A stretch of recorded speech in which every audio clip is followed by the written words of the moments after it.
थुंग थुंग बिना कोई काम किए हमेशा पेड़ के नीचे बैठकर बस सोचता रहता था। ऐ ऊपर वाले, आखिर मैंने ऐसा क्या गुनाह किया है जो मेरी किस्मत में इतनी गरीबी लिख दी है। क्योंकि ऊपर वाले ने उसे एक साथ ढेर सारे बच्चे तो दे दिए थे, लेकिन उन्हें खिलाने के लिए उनकी किस्मत में शायद कुछ भी नहीं लिखा था। इसलिए वह हमेशा बस चिंता में डूबा रहता था। लेकिन एक दिन भूख से तड़पते अपनी बीवी और बच्चों को देखकर थुंग थुंग का दिल खून के आंसू रो रहा था। इसलिए मजबूर होकर थुंग थुंग सूखी लकड़ियां लेने काले जंगल के सबसे घने हिस्से में चला गया। लेकिन चलते चलते वह एक पुराने खंडहर बन चुके घर के पास पहुंच गया और तभी अचानक उसकी नजर दरवाजे के पास रखी एक बांसुरी पर पड़ी, जो एक अजीब सी रोशनी के साथ चमक रही थी। बांसुरी को देखते ही उसके मन में एक ख्याल आया, शायद इसकी आवाज से मेरा दुख थोड़ा कम हो जाए।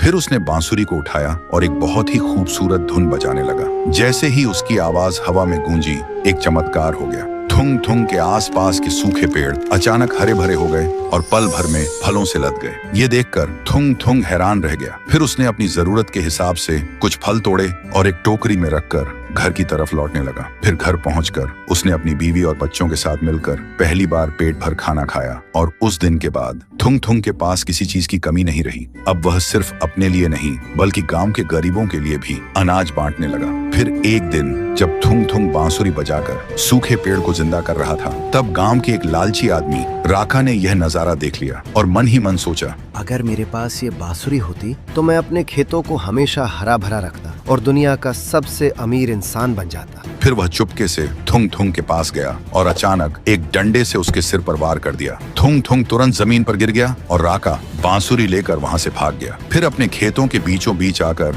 लालची मन से वह बांसुरी बजाने लगा, लेकिन बांसुरी से मीठी धुन के बदले एक भयानक चीख निकल उठी और देखते ही देखते आसमान में काले बादल घिर आए और उस खंडहर घर से एक डरावनी आवाज गूंज उठी, जिसने अपने स्वार्थ के लिए इस पवित्र शक्ति का अपमान किया है, अब वो इसी खेत में गर्मी, बरसात और ठंडक में हमेशा के लिए तड़पेगा।